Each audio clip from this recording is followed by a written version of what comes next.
नमस्कार, स्वागत है आप सभी का डीडी न्यूज के इस खास बुलेटिन एक्सप्रेस 100 में, जहां हम लेकर आते हैं राजनीति, मनोरंजन, देश दुनिया, खेल और व्यापार जगत की सभी खबरों को एक्सप्रेस अंदाज में। मैं हूं अश्विनी मिश्र। देखिए खबरें तेज रफ्तार से। प्रधानमंत्री नरेंद्र मोदी ने आज राजस्थान के चुरू में एक चुनावी रैली को संबोधित किया। प्रधानमंत्री ने दूसरी पार्टियों ने कहा कि दूसरी पार्टियां घोषणा पत्र जारी करती हैं, लेकिन भाजपा संकल्प पत्र जारी करती है। उन्होंने कहा कि 2019 के संकल्प पत्र की सभी बातों को पूरा कर लिया गया है। प्रधानमंत्री नरेंद्र मोदी ने केंद्रीय योजनाओं का हवाला देते हुए कहा कि उन्होंने प्रत्येक परिवार के लिए आवास और शौचालय और स्वच्छ पेयजल सुनिश्चित करने के लिए मिशन मोड में काम किया है। प्रधानमंत्री नरेंद्र मोदी ने इंडी गठबंधन के तुष्टीकरण की नीति पर हमला बोला और कहा कि देश हित से भी ज्यादा कांग्रेस ने हमेशा तुष्टीकरण को प्राथमिकता दी। प्रधानमंत्री ने कहा कि उन्होंने अदालत में जाकर प्रभु श्री राम को काल्पनिक बताया था। प्रधानमंत्री ने कहा कि 3 तलाक खत्म करने वाले कानून के लागू होने से मुस्लिम परिवारों की रक्षा सुनिश्चित हुई है। पीएम ने कहा कि मुस्लिम परिवार का हर पिता सोचता था कि बेटी की शादी कर दी, लेकिन 2-3 बच्चे होने के बाद अगर 3 तलाक करके उसे वापस भेज दिया गया तो बेटी को कैसे संभाला जाएगा। प्रधानमंत्री नरेंद्र मोदी ने कहा कि पूरा देश विकसित राष्ट्र बनाने के काम में लगा हुआ है। पिछले 10 वर्षों में केंद्र सरकार ने आम लोगों के लिए दशकों से लंबित मूलभूत जरूरतों को पूरा किया है। प्रधानमंत्री नरेंद्र मोदी ने कहा कि सत्ता में आने के बाद उनकी सरकार ने ईमानदारी से काम किया, जिसकी वजह से राष्ट्र तेजी से तरक्की कर रहा है। उन्होंने कहा कि आज पूरा विश्व हैरान है कि भारत इतनी तेजी से कैसे प्रगति कर रहा है। कांग्रेस पार्टी ने लोकसभा चुनाव के लिए अपना घोषणा पत्र जारी किया। कांग्रेस ने इसे न्याय पत्र नाम दिया है। घोषणा पत्र जारी करने के मौके पर कांग्रेस अध्यक्ष मल्लिकार्जुन खड़गे, सोनिया गांधी, राहुल गांधी समेत अनेक नेता उपस्थित थे। कांग्रेस ने अपने घोषणा पत्र में 5 न्याय और 25 गारंटी का वादा किया है। घोषणा पत्र में पार्टी के 5 न्याय, हिस्सेदारी न्याय, किसान न्याय, नारी न्याय, श्रमिक न्याय और युवा न्याय को शामिल किया गया है। कांग्रेस के घोषणा पत्र पर कांग्रेस के राष्ट्रीय अध्यक्ष मल्लिकार्जुन खड़गे ने दिल्ली में कहा कि हमारा घोषणा पत्र देश के राजनीतिक इतिहास में न्याय के दस्तावेज के रूप में याद किया जाएगा। भाजपा प्रवक्ता सुधांशु त्रिवेदी ने कांग्रेस के घोषणा पत्र को लेकर कहा कि जिन्होंने 55 साल तक देश के साथ अन्याय किया, वो घोषणा पत्र को न्याय पत्र का नाम दे रहे हैं। उन्होंने कहा कि कांग्रेस ने कभी भी युवाओं की क्षमता, भारत की आर्थिक तरक्की और सामाजिक समरसता के साथ न्याय नहीं किया। पूर्व की कांग्रेस सरकार की नीतियों पर हमला बोलते हुए सुधांशु त्रिवेदी ने कहा कि जब भी महंगाई दर 10% से ऊपर गई, तब केंद्र में कांग्रेस की सरकार थी। कांग्रेस के घोषणा पत्र पर राजस्थान में राज्य मंत्री राज्यवर्धन राठौड़ ने जयपुर में कहा कि खोखली गारंटियों की श्रृंखला और एक के बाद एक की गारंटी, और इसकी राजस्थान में 5 साल की सरकार थी, तब तक की गारंटी थी राजस्थान को लूटेंगे। इन्होंने राजस्थान को हर तरीके से लूटा है। कांग्रेस के घोषणा पत्र पर मध्य प्रदेश के मुख्यमंत्री मोहन यादव ने भोपाल में कहा कि कांग्रेस ने सबके साथ अन्याय करते हुए अपना समय गुजारा है और ऐसे में उनके मुंह पर न्याय शब्द शोभा नहीं देता। कांग्रेस नेता सचिन पायलट ने दिल्ली में कहा कि हमारा घोषणा पत्र शानदार है। हमारे घोषणा पत्र में किसान, नौजवान, महिला और सबके लिए विकास का रोड मैप तैयार किया गया है। निर्वाचन आयोग ने चुनाव मतदान का प्रतिशत बढ़ाने के उपाय को लेकर देश भर के मुख्य निर्वाचन अधिकारियों और जिला निर्वाचन अधिकारियों के साथ बैठक की। बैठक में कम मतदान वाले इलाकों में मतदान प्रतिशत बढ़ाने पर जोर दिया गया। मुख्य निर्वाचन आयुक्त राजीव कुमार ने कहा कि लोकसभा में पिछली बार जिन क्षेत्रों में 67% से कम मत प्रतिशत था, हमने पता लगाने की कोशिश की है कि इसे कैसे और आगे बढ़ाया जाए। चुनाव आयुक्त ने कहा कि पिछली बार 266 लोकसभा क्षेत्रों में मतदान का प्रतिशत 67% से नीचे था, जिसमें से 215 ग्रामीण और 51 शहरी क्षेत्र में थे। हमने इन सभी इलाकों के डीईओ से सीधे संपर्क किया है ताकि मतदान प्रतिशत बढ़ाया जा सके। भारतीय जनता पार्टी के राष्ट्रीय अध्यक्ष जेपी नड्डा ने हरिद्वार में एक जनसभा को संबोधित किया। जेपी नड्डा ने कांग्रेस पर तंज कसते हुए कहा कि कांग्रेस ने हर जगह घोटाला किया है। भाजपा अध्यक्ष ने जनसभा को संबोधित करते हुए कहा कि एक तरफ प्रधानमंत्री नरेंद्र मोदी के नेतृत्व में भाजपा और एनडीए है, वहीं दूसरी तरफ ठग बंधन यानी इंडी गठबंधन है। प्रधानमंत्री नरेंद्र मोदी कहते हैं भ्रष्टाचार हटाओ, इंडी गठबंधन कहता है भ्रष्टाचारियों को बचाओ। उत्तर प्रदेश के मुख्यमंत्री योगी आदित्यनाथ ने बागपत में एक चुनावी रैली को संबोधित करते हुए कहा कि चौधरी चरण सिंह को भारत रत्न सम्मान प्राप्त होना न केवल अन्नदाता किसानों का सम्मान है, बल्कि उत्तर प्रदेश वासियों का भी गौरव है। और बुलेटिन में वक्त हो चला एक छोटे से ब्रेक का। देखते रहिए डीडी न्यूज। स्वास्थ्य से जुड़ी महत्वपूर्ण बात, देश के प्रख्यात विशेषज्ञों के साथ व्यस्त जीवन में रखें अपने स्वास्थ्य का ध्यान। सेहत के लिए जरूरी है पोषण, साथ ही रोजाना करें व्यायाम। कैसे हो रोग के लक्षणों की पहचान, बीमारियों की कैसे करें रोकथाम। यदि आप हैं किसी रोग से परेशान, फोन और ईमेल के माध्यम से पूछें अपना सवाल। विशेषज्ञों से मिलेगा सही समाधान। देखिए स्वास्थ्य से जुड़ा विशेष कार्यक्रम टोटल हेल्थ हर शनिवार और रविवार सुबह 8:30 बजे सिर्फ डीडी न्यूज पर। ब्रेक के बाद आप सभी का स्वागत है। देखिए खबरें तेज रफ्तार से। पश्चिम बंगाल की मुख्यमंत्री ममता बनर्जी ने अलीपुरद्वार में एक जनसभा को संबोधित करते हुए कहा कि बीजेपी की गारंटी जीरो है। उन्होंने कहा कि भाजपा ने चाय बागान के मजदूरों के लिए कभी कुछ नहीं किया। चुनाव आयोग ने आम आदमी पार्टी की नेता आतिशी को नोटिस जारी किया है और उन्हें 8 अप्रैल तक अपना जवाब दाखिल करने को कहा है। आतिशी पर चुनाव आचार संहिता के उल्लंघन के आरोप हैं। उत्तराखंड के पूर्व मुख्यमंत्री और कांग्रेस नेता हरीश रावत ने हरिद्वार में एक बयान देते हुए कहा कि बीजेपी हर स्तर पर हमारा स्थान ले रही है। ये राष्ट्रीय स्तर पर, प्रांतीय स्तर की बात नहीं है, बल्कि यहां तक गांव के स्तर पर भी भाजपा के कार्यकर्ताओं ने हमारी जगह ले ली है। विदेश मंत्री डॉक्टर एस जयशंकर ने केरल के अटिंगल लोकसभा क्षेत्र में भाजपा उम्मीदवार और विदेश राज्य मंत्री वी मुरलीधरन के लिए चुनाव प्रचार किया और वे रोड शो में शामिल हुए। भाजपा के पक्ष में उन्होंने लोगों से मतदान का आग्रह किया। विदेश मंत्री डॉक्टर एस जयशंकर ने कहा कि प्रधानमंत्री नरेंद्र मोदी की जन कल्याणकारी योजनाएं लोगों तक निरंतर पहुंचती रहे, इसके लिए वी मुरलीधरन को वोट करिए, जो आपकी आवाज संसद तक पहुंचाएंगे। पश्चिम बंगाल के दक्षिण कोलकाता से सीपीआईएम उम्मीदवार सायरा शाह हलीम ने चुनाव प्रचार किया। इस दौरान उन्होंने रोड शो किया। सायरा शाह हलीम अभिनेता नसीरुद्दीन शाह की भतीजी है। तमिलनाडु में भी चुनाव प्रचार जोरों पर है। चेन्नई मध्य लोकसभा निर्वाचन क्षेत्र से डीएमके उम्मीदवार बी पार्थसारथी ने रोड शो किया। त्रिपुरा के मुख्यमंत्री माणिक साहा ने लोकसभा चुनाव के प्रचार के दौरान राजनगर में रोड शो किया। इस दौरान भारी संख्या में लोग मौजूद रहे। मांड्या से बीजेपी समर्थित सांसद सुमालता औपचारिक रूप से भाजपा में शामिल हो गई है। बीजेपी में शामिल होने के बाद उन्होंने कहा कि किसी भी गठबंधन में मामूली मतभेद स्वाभाविक हैं, लेकिन हम एकजुट होकर काम करेंगे। बिहार में मुकेश सहनी की विकासशील इंसान पार्टी इंडी यानी महागठबंधन में शामिल हो गई है। इस मौके पर आरजेडी नेता तेजस्वी यादव ने अति पिछड़ा वर्ग के हित में आवाज उठाने वाले मुकेश सहनी की तारीफ की। बिहार में विकासशील इंसान पार्टी के गठबंधन में शामिल होने पर एलजेपी नेता चिराग पासवान ने कहा कि पिछली बार 3 दलों ने मिलकर 40 में से 39 सीटें जीती थी। इस बार 5 दल हैं।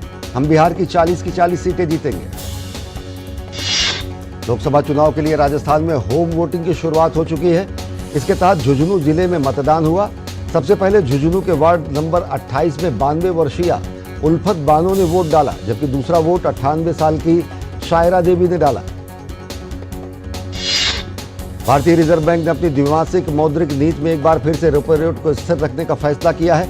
रिजर्व बैंक के गवर्नर शक्तिकांत दास ने कहा कि मौद्रिक नीति समिति ने रेपो रेट को 6.5% पर स्थिर रखने का फैसला किया है।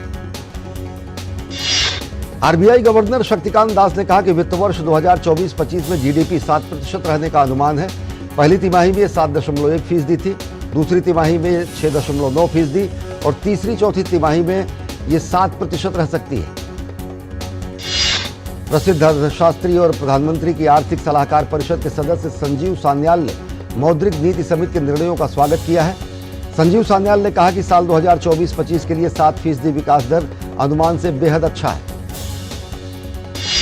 दिल्ली भाजपा अध्यक्ष वीरेंद्र सचदेवा ने दिल्ली के मुख्यमंत्री अरविंद केजरीवाल पर जनता के पैसे का दुरुपयोग कर उसे अपने घर में इस्तेमाल करने का आरोप लगाया है।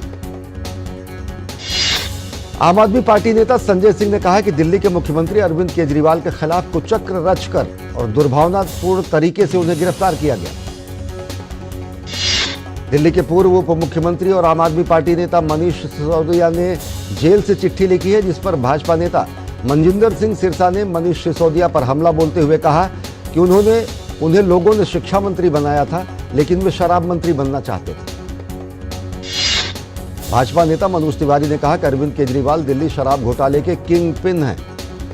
उन्होंने कहा कि केजरीवाल ने भ्रष्टाचार किया है, वे बच नहीं सकते।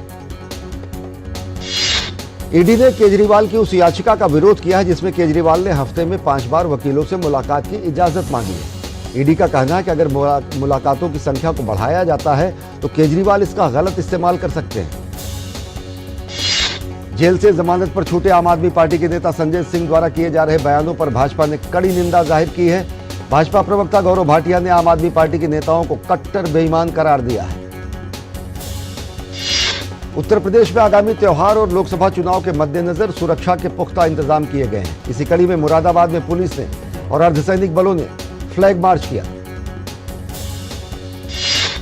जम्मू कश्मीर के बारामूला में उड़ी सेक्टर में सुरक्षा बलों ने नियंत्रण रेखा के अंदर घुसने की कोशिश कर रहे 2 आतंकवादियों को मार गिराया।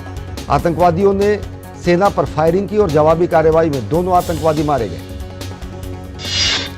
भीमा कोरेगांव मामले में सुप्रीम कोर्ट ने नागपुर विश्वविद्यालय की पूर्व प्रोफेसर शोभा सेन को जमानत दे दी है।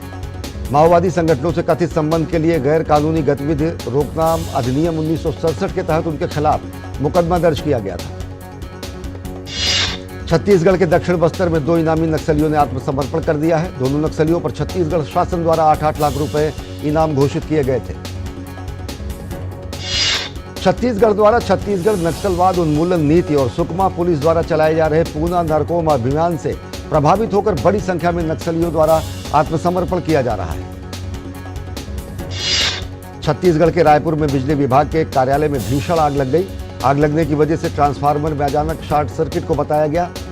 भीषण आग में ब्लास्ट होने से मौके पर अफरा तफरी भी मच गई। बेंगलुरु के मशहूर रामेश्वरम कैफे ब्लास्ट केस में एनआईए ने कैफे में आईडी विस्फोट से जुड़े 2 आरोपियों की पहचान की है। इनमें से एक मुसव्विर हुसैन शाजिब है, जिसने कैफे में आईडी लगाया था, जबकि अब्दुल मतीन ताहा ने पूरी घटना की साजिश रची थी। विश्व धरोहर स्थल काजीरंगा में इस साल पर्यटकों की संख्या में रिकॉर्ड बढ़ोतरी हुई है। काजीरंगा नेशनल पार्क में पर्यटन वर्ष 2023-24 के दौरान पर्यटकों की कुल संख्या 3,27,493 रही। उत्तर प्रदेश के मदरसा एक्ट 2004 को असंवैधानिक घोषित करने के इलाहाबाद हाईकोर्ट के फैसले के खिलाफ दायर याचिका पर सुनवाई करते हुए सुप्रीम कोर्ट ने नोटिस जारी किया है। सुप्रीम कोर्ट ने हाईकोर्ट के फैसले पर फिलहाल रोक लगा दी है। उत्तर प्रदेश में एक मदरसे के मैनेजर अंजुम कादरी और अन्य की ओर से दायर इस याचिका में हाईकोर्ट के फैसले पर सवाल उठाते हुए इसे मनमाना बताया गया है। याचिका में कहा गया है कि फैसले के चलते मदरसों में पढ़ रहे लाखों बच्चों के भविष्य पर प्रश्न चिन्ह लग गया है। मध्य प्रदेश के धार में भोजशाला परिसर के एएसआई सर्वे मामले में मुस्लिम पक्ष को सुप्रीम कोर्ट से झटका लगा है। सुप्रीम कोर्ट ने भोजशाला परिसर के एएसआई सर्वे के खिलाफ दायर याचिका पर सुनवाई करने से इनकार कर दिया है। सुप्रीम कोर्ट में याचिकाकर्ता काजी मोइनुद्दीन से कहा गया कि आप इस मामले में हाईकोर्ट में पक्षकार नहीं थे, इसलिए सुप्रीम कोर्ट आपकी याचिका पर सुनवाई नहीं कर सकता। आप हाईकोर्ट में जाकर अपनी बात रख सकते हैं। भोजशाला सर्वे मामले पर सुप्रीम कोर्ट ने पहले ही कहा था कि उसकी अनुमति के बिना सर्वे की रिपोर्ट के आधार पर कोई कार्रवाई न की जाए। इसके साथ ही कोर्ट ने कहा था कि सर्वे के दौरान परिसर में खुदाई का काम न किया जाए।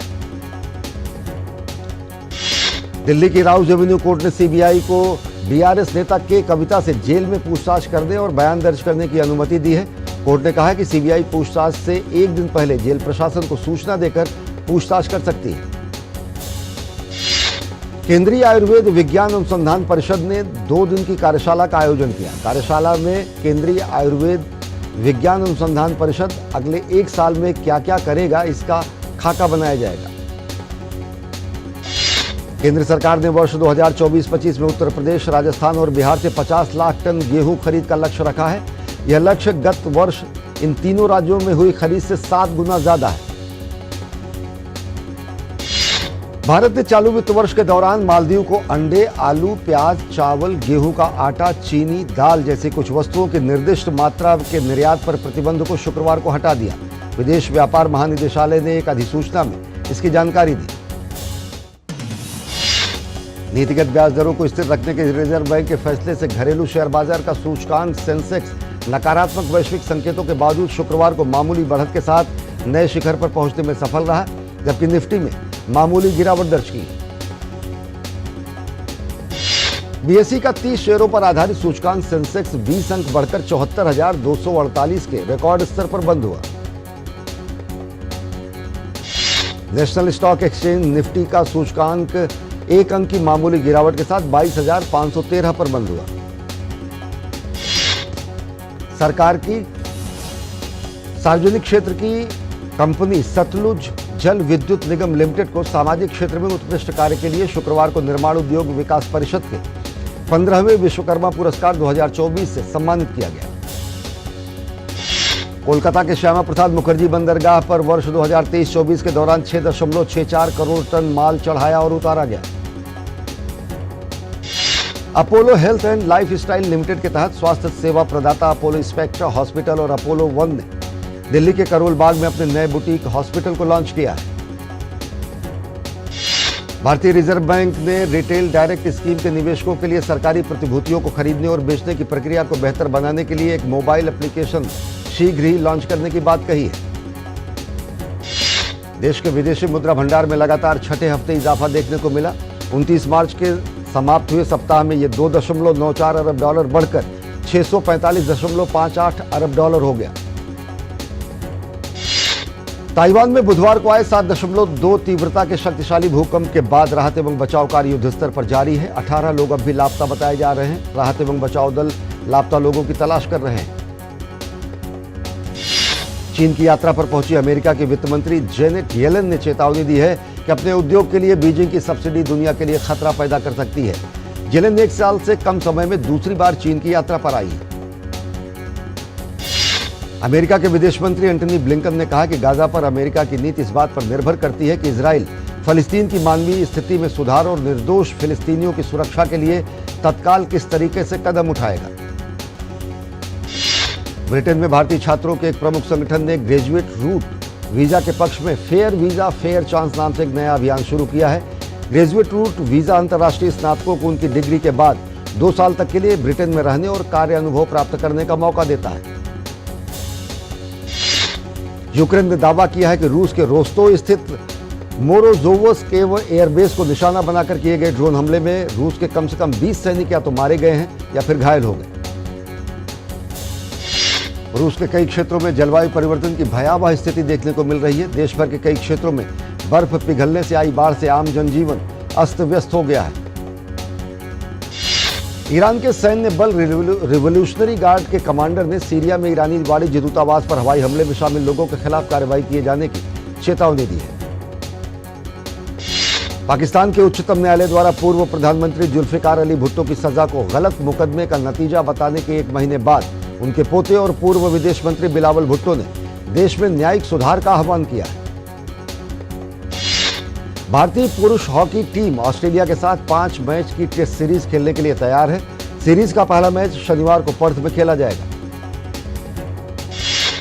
सूर्य कुमार यादव आज मुंबई इंडियंस के दल के साथ जुड़ गए। सूर्य कुमार यादव टखने की चोट से उबरने के बाद इस दल में शामिल हुए हैं। उन्होंने इस साल आईपीएल में एक भी मैच नहीं खेला है। डेनियल कॉलिंस ने चार्ल्सटन ओपन में दुनिया की नंबर 6 खिलाड़ी ओंस जेब्यूर को मात दे दी है। यह कॉलिंस की लगातार 10वीं जीत है। अमेरिका की जेसिका पेगुला ने चार्ल्सटन ओपन के क्वार्टर फाइनल में जगह बना ली है। अमेरिका की 10वीं वरीयता प्राप्त एमा नवारो ने चार्ल्सटन ओपन में हार का सामना करना पड़ा है। सऊदी अरब अगले 3 साल तक WTA फाइनल्स की मेजबानी करेगा। कैस्पर रुड ने एस्टोरिल ओपन के क्वार्टर फाइनल में जगह बना ली है। पोलैंड के हुबर्ट हुगाज ने इस सीजन में अपना पहला क्ले कोर्ट मैच जीत लिया है। राफेल नडाल ने आगामी मोंटे कार्लो मास्टर्स से नाम अपना वापस ले लिया है। नडाल ने कहा कि उनका शरीर इस प्रतियोगिता के लिए तैयार नहीं है। मैक्स वर्स्टैपन ने जापानी ग्रां प्री के अभ्यास में सबसे तेज समय निकाला है। लुई हैमिल्टन ने कहा कि शुक्रवार का अभ्यास सत्र मर्सिडीज के लिए साल का सबसे अच्छा सत्र रहा। मौजूदा Tour de France champion Jonas Vingegaard एक साइकिलिंग इवेंट में हाई स्पीड क्रैश में बुरी तरह घायल हो गए। उनकी कॉलर बोन टूट गई है और पसलियों में गंभीर चोट आई है। प्रीमियर लीग में लिवरपूल ने शेफील्ड को 3-1 से शिकस्त दी है। प्रीमियर लीग लीडर लिवरपूल का सामना रविवार को मैनचेस्टर यूनाइटेड से होगा। दक्षिण अफ्रीका के फुटबॉलर ल्यूक फ्यूलर्स की कार हाईजैकिंग के दौरान गोली मारकर हत्या कर दी गई। विद्या बालन, प्रतीक गांधी, इलियाना डिक्रूज और सेंथिल राममूर्ति की फिल्म 2 और 2 प्यार का ट्रेलर कल शनिवार को जारी किया जाएगा। फिल्म 19 अप्रैल को रिलीज होगी। और बुलेटिन में वक्त हो चला एक और छोटे से ब्रेक का। देखते रहिए डीडी न्यूज। 28 राज्य, 8 केंद्र शासित प्रदेश, एक आम चुनाव, तैयार हो रहा है देश। जम्मू कश्मीर से तमिलनाडु तक, गुजरात से अरुणाचल तक, जानिए हर राज्य की राजनीति का क्या होगा लोकसभा चुनाव पर असर। आम चुनाव 2024 राज्य नीति, सोमवार से शुक्रवार शाम 6:30 बजे सिर्फ डीडी न्यूज पर।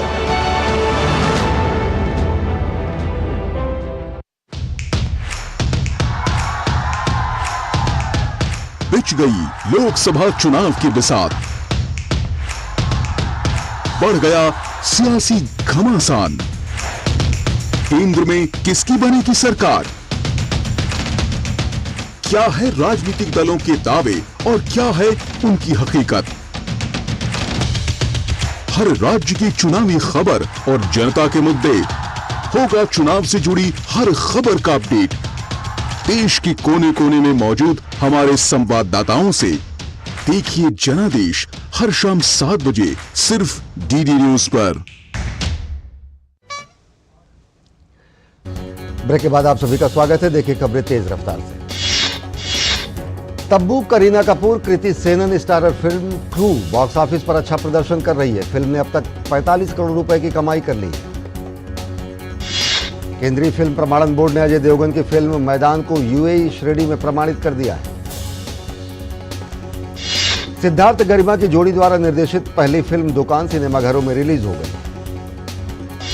करण जौहर द्वारा निर्मित फिल्म किल का टीजर जारी हो गया है। फिल्म 5 जुलाई को रिलीज होगी। फिल्म मडगांव एक्सप्रेस ने बॉक्स ऑफिस पर 20 करोड़ रुपए का आंकड़ा पार कर लिया है। फिल्म धीरे धीरे रफ्तार पकड़ रही है। दिवाकर बनर्जी द्वारा निर्देशित फिल्म लव सेक्स धोखा 2 का पहला गाना लॉन्च हो गया है। एकता कपूर और शोभा कपूर द्वारा निर्मित यह फिल्म 19 अप्रैल को सिनेमाघरों में आएगी। बॉक्सिंग पर आधारित फिल्म मैं लड़ेगा का फर्स्ट लुक पोस्टर जारी हो गया है। सिनेमाघर में फिल्म 26 अप्रैल को रिलीज होगी। उद्योगपति श्रीकांत बोल्ला की बायोपिक फिल्म में राजकुमार राव मुख्य भूमिका में है। फिल्म की पहली झलक जारी हो गई है। फिल्म सिनेमाघरों में 10 मई को रिलीज होगी।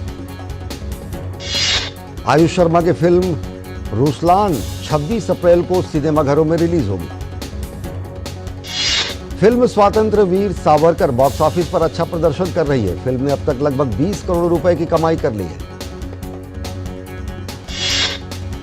तो एक्सप्रेस न्यूज में फिलहाल इतना ही। देश और दुनिया की ताजा तरीन खबरों के लिए देखते रहिए डीडी न्यूज। नमस्कार।